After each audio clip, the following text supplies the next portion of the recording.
tous, nous sommes aujourd'hui le 18 juillet 2022 et je vais vous présenter une vidéo sur les addictions au tabac. Voici les points qui vont être abordés. Les définitions comme l'addiction, la nicotine, la plante du tabac, où est-ce qu'elle est cultivée, comment elle s'appelle, les différentes façons de consommer du tabac, les lois sur le tabac, le système nerveux et le mécanisme des addictions à la nicotine, et comment sécréter de la dopamine dans la vie de tous les jours, puis la séance spéciale. Je vous souhaite un bon visionnage. Merci de liker, partager et de vous abonner à ma chaîne. C'est bon? Allez, c'est parti, on y va. Tout d'abord, qu'est-ce que l'addiction? L'addiction se caractérise par l'impossibilité répétée de contrôler un comportement et la poursuite de ce dernier en dépit de la connaissance de ses conséquences négatives. Par exemple, quand vous achetez votre paquet au tabac, vous voyez des images atroces. Vous pouvez également être sensibilisé par des campagnes de prévention, et bien cela ne vous arrête pas pour autant de fumer. Le tabac est issu de la plante du tabac, du nom scientifique Nicotiana tabacum. Il est principalement cultivé en Amérique centrale. On utilise les feuilles du tabac pour les sécher sur d'immenses étendoirs avant d'être transformés sous différentes formes afin d'être consommés. Oui. Justement, quelles sont les différentes façons de consommer du tabac? Alors, il y a les tabacs à fumer sous forme de cigarettes vendues en paquet, les cigarettes à rouler soi-même, le tabac inséré dans les pipes. Vous avez le tabac sous forme de cigares ou cigarillos. Vous les avez aussi sous forme de tabac à fumer dans les pipes à eau comme les narguilés, les chichas, les hookahs ou les bangs. On trouve également de la nicotine qui est donc la substance psychoactive du tabac dans les cigarettes électroniques. Maintenant, il y a les formes de tabac à consommer non fumées. Donc sous forme de fine poudre de tabac dit à priser, c'est-à-dire qu'il est aspiré par les narines, sous forme de pâte humide appelée le snus, avec lequel on forme des petites boulettes à insérer entre la lèvre et la gencive, sous forme de tabac à mâcher, qui, comme son nom l'indique, est à mastiquer dans la bouche. Vous l'avez aussi sous forme de chic, à mettre dans une feuille, en général, il y en a qui le mettent pur, entre la lèvre et la gencive, voire sous la joue. Top. Quelle est la substance qui crée une dépendance dans la plante du tabac? Il s'agit de la nicotine. Qu'est-ce que la nicotine? La nicotine est un alcaloïde toxique issu de la plante du tabac. C'est un psychotrope qui est généralement inhalé via les voies respiratoires, les buccales aussi, comme j'ai pu le décrire tout à l'heure. La nicotine est responsable de ce qu'on appelle la dépendance tabagique, une accoutumance voire une dépendance physique. Il faut savoir que la nicotine est utilisée également comme pesticide et insecticide. Top. Au niveau du tabac, que préconisent les lois? Principalement, Madame Simone Veil a proposé, a mis en place le fait d'interdire le fait de faire des publicités sur le tabac, de ne pas fumer dans les endroits publics clos, de mentionner sur les paquets abus dangereux. Monsieur Claude Évin a ajouté d'autres lois. La restriction de l'usage du tabac dans les lieux publics avec des espaces non fumeurs, l'interdiction de fumer dans les médias ainsi qu'aux rencontres sportives, l'interdiction de vendre du tabac aux mineurs, l'augmentation du prix du tabac.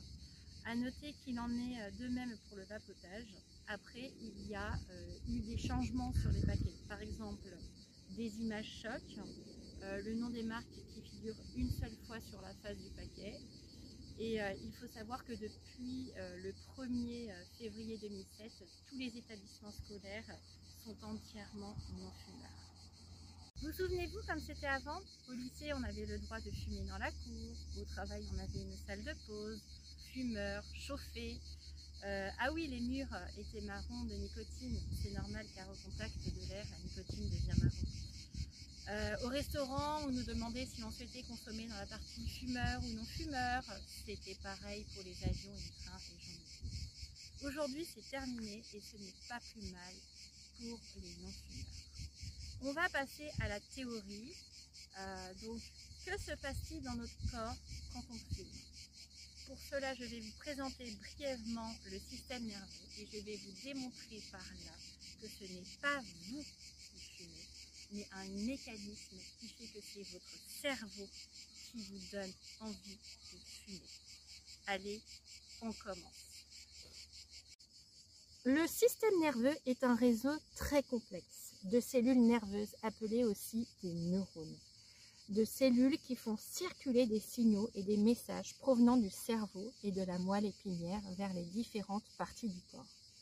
Regardez ici, le système nerveux se distingue en deux parties principales. Vous avez en premier le système nerveux central qui se compose de l'encéphale comprenant les différentes parties du cerveau et de la moelle épinière. Ils sont responsables donc de l'intégration des informations apportées par le système nerveux périphérique. Et vous avez donc le système nerveux périphérique qui est composé des nerfs crâniens, d'accord, qui se trouvent ici, ainsi que les nerfs spinaux et rachidiens qui partent de la moelle épinière.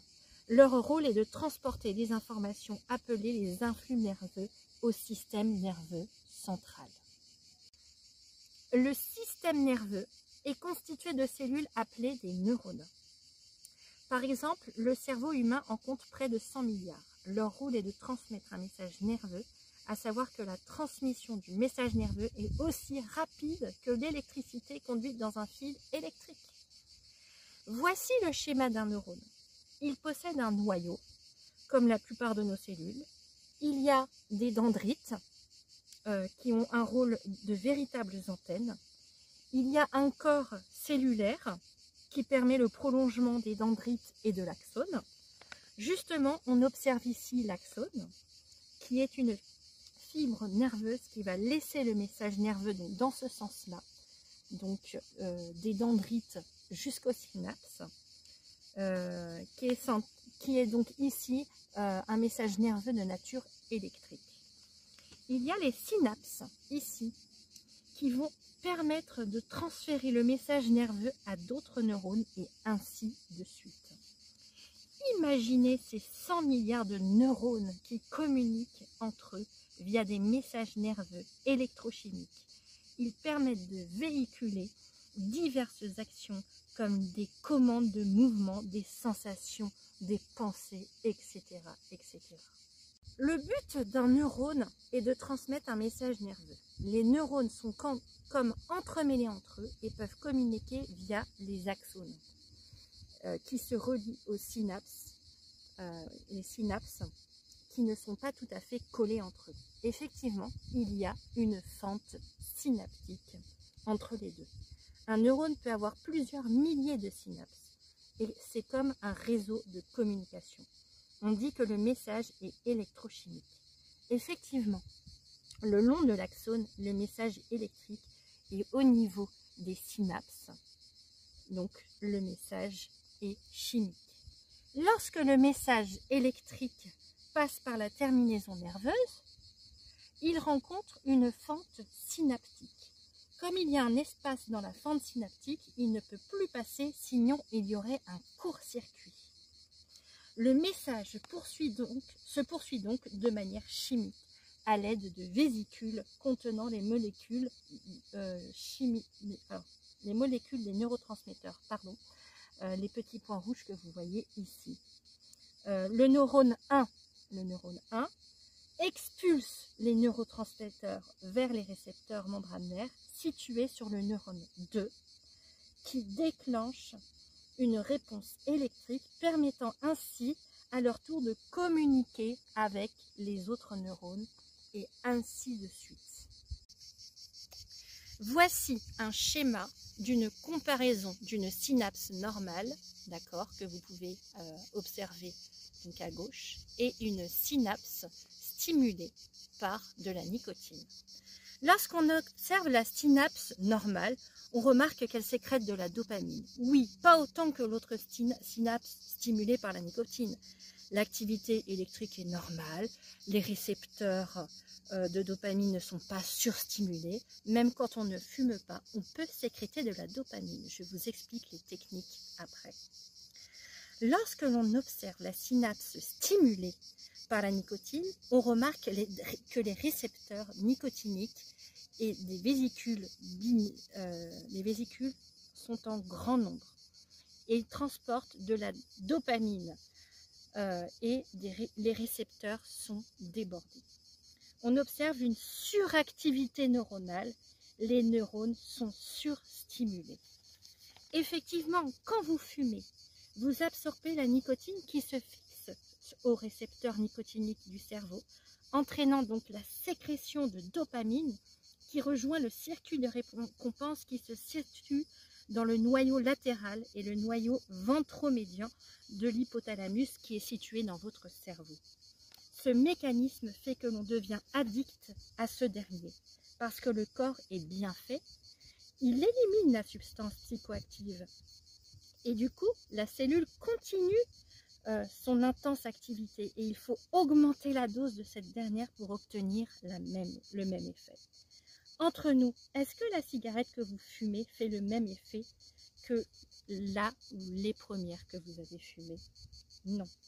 Donc au début, on fume pour être bien, puis on fume pour ne pas être mal. Alors, comment sécréter de la dopamine naturellement? Premier conseil, en mangeant des aliments riches en tyrosine. C'est-à-dire que les aliments qui sont riches en tyrosine, quand vous les consommez, ils vont stimuler votre système de récompense. D'accord? Donc, quels aliments contiennent? Les bananes, les avocats, les amandes, les betteraves, le chou, les haricots de Lima, les œufs, du fromage. Au niveau des boissons, vous pouvez consommer du thé vert. Au niveau des herbes aromatiques, il y a donc le romarin et l'origan qui poussent très bien dans le jardin. Vous pouvez en planter en pot de fleurs à la fenêtre ou alors en trouver dans les épiceries. Les graines de sésame et les graines de citrouille contiennent également de la tyrosine. Le curcuma, vous pouvez donc le manger frais. Il est vendu frais dans certains magasins asiatiques ou épiceries rayons du monde par exemple. Vous pouvez également en trouver déshydraté dans votre épicerie. En somme, manger active le circuit de récompense même sans tyrosine. Vous pouvez également, donc en deuxième conseil, pratiquer une activité physique, environ 30 à 1 heure par jour. Ne vous violentez pas, allez-y doucement. Faites de la marche en forêt, en ville, dans un parc ou autre.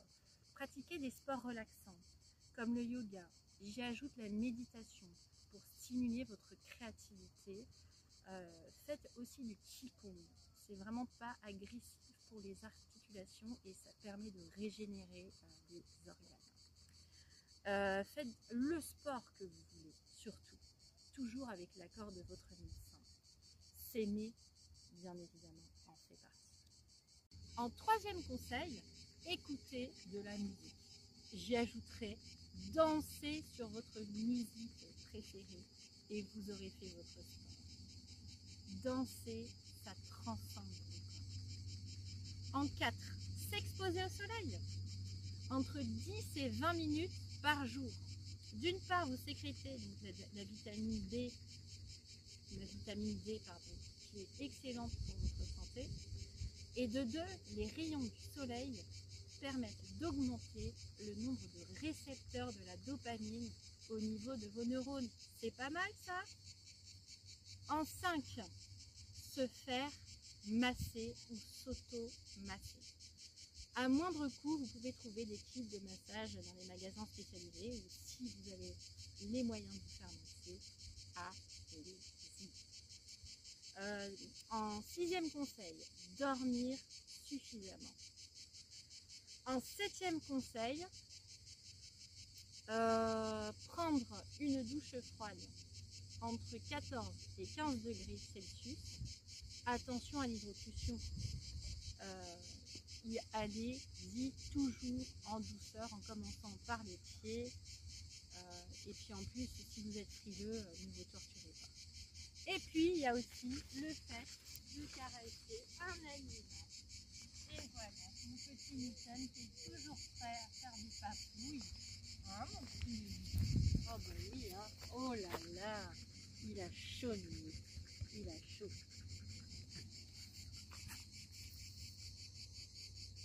À présent, voilà où je voulais en venir. Quand vous fumez, vous faites quoi? On ne peut plus fumer et travailler en même temps. Maintenant, on ne peut plus fumer dans une salle de pause, réchauffer, il faut sortir dehors. Fumer est un temps que vous vous offrez malgré vous. Combien de temps dure une cigarette en moyenne? Entre 8 et 10 minutes. Combien de cigarettes fumez-vous par jour? Calculez le temps que vous vous consacrez pour fumer. Je ne suis absolument pas là pour vous juger. Ce n'est pas mon rôle. Par contre, je vais vous expliquer ce que vous mimez. Vous prenez votre paquet, puis une cigarette roulée ou autre. Vous l'allumez. Vous commencez toujours par inhaler la fumée en l'inspirant profondément. L'effet a été largement décrit à présent au niveau de ce qui se passe au niveau de vos neurones. Puis, vous l'expirez profondément pour sortir la fumée de vos poumons. Vous connaissez les expressions laisse-moi respirer, j'ai besoin de prendre l'air, on va au grand air, j'ai besoin de m'oxygéner. Ces expressions n'existent pas pour rien. En fumant, vous cherchez quelque chose de similaire que vous faites sans le savoir. Il s'agit de la cohérence cardiaque. Et en plus, vous la pratiquez beaucoup plus longtemps puisque vous la faites entre 8 et 10 minutes et la cohérence cardiaque ne dure que 5 minutes. En quoi consiste la cohérence cardiaque? J'utilise le nombre clé des jours de l'année, 365. On va les séparer. 3 consiste à effectuer 3 séances par jour, de préférence le matin, au réveil, avant le déjeuner et avant le dîner. Vous faites 3 séances surtout quand vous pouvez et quand vous pensez que c'est le moment. Ensuite, 6 et 5 pour 6 cycles de respiration par minute. C'est-à-dire que pendant 5 secondes, vous inspirez et pendant 5 secondes, vous expirez. Donc c'est-à-dire que vous avez un cycle de respiration toutes les 10 secondes, ce qui fait 6 cycles respiratoires par minute. Savez-vous que la cohérence cardiaque est bonne pour votre santé, mais vraiment? Elle fait baisser l'hormone de stress chronique qui s'appelle le cortisol. Le cortisol est sécrété par les glandes surrénales, situées au-dessus des reins. Donc les glandes cortico-surrénales, plus précisément. Quand on a une vie stressante, le corps sécrète cette hormone en surplus et cela favorise des multiples troubles au sein de l'organisme. Quand vous avez trop de cortisol, vous avez un stockage des graisses dans le corps qui est très important. Vous pouvez avoir des troubles de la santé mentale ou physique. Vous pouvez avoir une diminution de l'immunité. Vous pouvez augmenter votre hypertension artérielle. Ça provoque des insomnies. Ça peut provoquer également des maladies cardiaques. Ça diminue les performances cérébrales. et vous pouvez avoir des changements d'humeur, etc., etc. La cohérence cardiaque, elle, permet de baisser le taux de cortisol et de favoriser un bien-être dans votre corps. En plus, cela permet d'augmenter une hormone de jouvence appelée la DHEA. De plus, vous êtes moins fatigué, moins épuisé. Cela diminue l'hypertension artérielle. Ça permet une meilleure régulation du sucre dans le sang. Et votre concentration et votre mémorisation sont améliorées. En aucun cas, la cohérence cardiaque ne se substitue à un traitement médical. Je tiens à le préciser. Avant de commencer cette séance, j'ajoute qu'on m'a demandé de faire des vidéos donc, sur les addictions au sucre et à l'alcool que je vais bientôt réaliser. Je vous remercie pour votre attention et je vous souhaite de bonnes séances de cohérence cardiaque. Je ferai différentes séances dans divers décors de la nature afin que vous puissiez vous ressourcer. Je ferai des séances cardiaques exceptionnellement pour les débutants, pour des cycles de respiration de toutes les 4 secondes et ensuite des cycles de respiration toutes les 5 secondes. En tout cas, je vous remercie de m'avoir écouté jusqu'au bout. N'hésitez pas à liker cette vidéo, à la partager si vous pensez qu'elle puisse servir à votre entourage et à vous abonner à cette chaîne pour pouvoir visionner mes autres prochaines vidéos à venir. Allez, on va commencer une séance de cohérence cardiaque. Alors pour cette séance de cohérence cardiaque, je vous propose de vous asseoir ou de vous allonger, c'est vous qui voyez. Mettez-vous dans votre position préférée. Essayez de mettre les écouteurs pour vous concentrer sur le son. Vous pouvez soit garder les yeux ouverts ou fermés. Et essayez le plus possible d'inspirer par les narines et d'expirer par la bouche. Mais si vous souhaitez faire tout avec la bouche, faites comme vous pouvez. Voilà, je vous souhaite une bonne séance. Allez effectuer une séance de cohérence cardiaque de 6 cycles respiratoires par minute. Quand je ferai ce son, vous inspirerez. Et quand je ferai ce son, vous expirerez. Mettez vos écouteurs. Essayez de vous isoler de tous les bruits ou gênes extérieurs. Projetez-vous. Ne pensez à rien, juste à votre respiration. Si vous avez des pensées qui vous traversent l'esprit, laissez-les aller.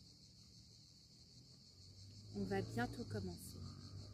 Je vous demanderai de commencer par inspirer.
La séance de cohérence cardiaque est terminée.